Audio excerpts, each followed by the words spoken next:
La sécurité a donc été renforcée ce matin au Caire après une série d'incidents. Une petite bombe artisanale a d'abord explosé dans le centre de la capitale. La police a ensuite retrouvé 2 engins dans différents terminaux de l'aéroport international de la ville. Sonia Dredi, bonjour. Vous êtes notre correspondante au Caire. Quels nouveaux éléments avez-vous pu recueillir sur ces 2 événements ?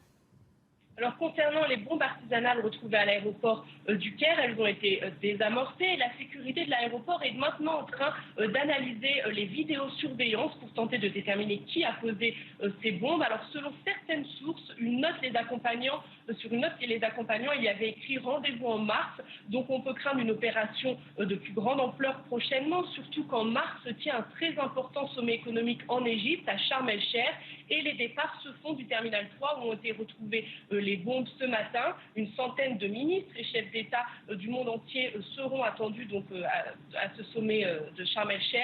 Les groupes terroristes qui veulent déstabiliser l'Égypte auront donc là une occasion d'agir. Et concernant la bombe assourdissante de faible puissance qui a explosé dans le centre-ville du Caire, eh bien, il n'y a pas eu de victimes, mais cette bombe a explosé dans une rue très fréquentée de la capitale. Donc évidemment, l'inquiétude augmente en Égypte et de nombreux Égyptiens soutiennent d'ailleurs fermement le président égyptien El-Sisi dans sa lutte contre le terrorisme.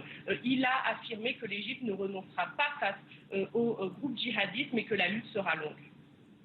Voilà, tout cela dans un contexte donc de vive tension, et c'est dans ce contexte que l'Égypte s'apprête à renvoyer un nouveau journaliste d'Al Jazeera. L'Égypto-Canadien Mohamed Fahmy vient effectivement de renoncer, selon sa famille, à sa nationalité égyptienne pour obtenir en contrepartie sa liberté, Sonia.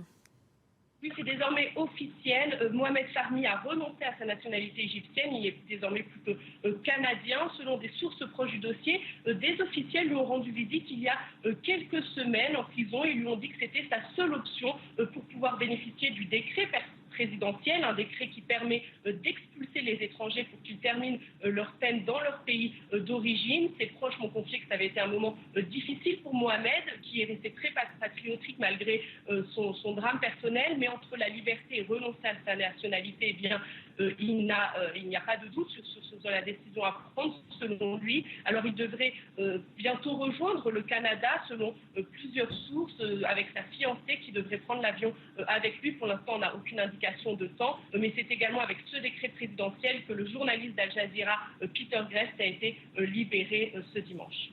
Merci beaucoup, Sonia, en direct du Caire.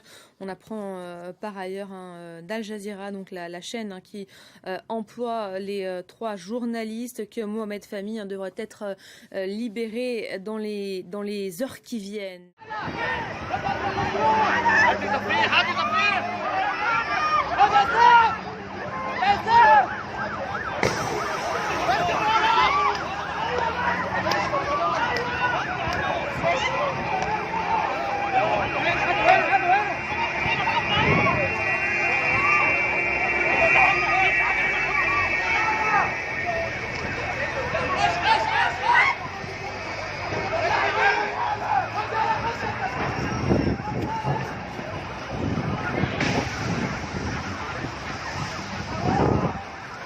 يلا نجري نجري والله ما نعمل فيه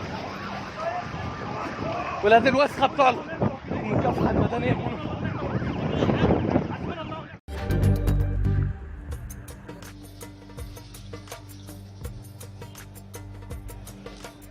Sur ces images de vidéosurveillance, cette voiture entourée d'un cercle rouge. Elle remonte la circulation à contresens.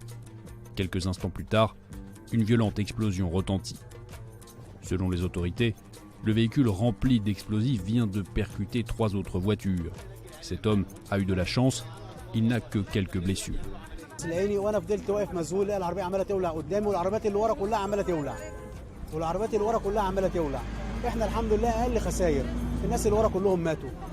Bilan de l'explosion, au moins 20 morts et une quarantaine de blessés.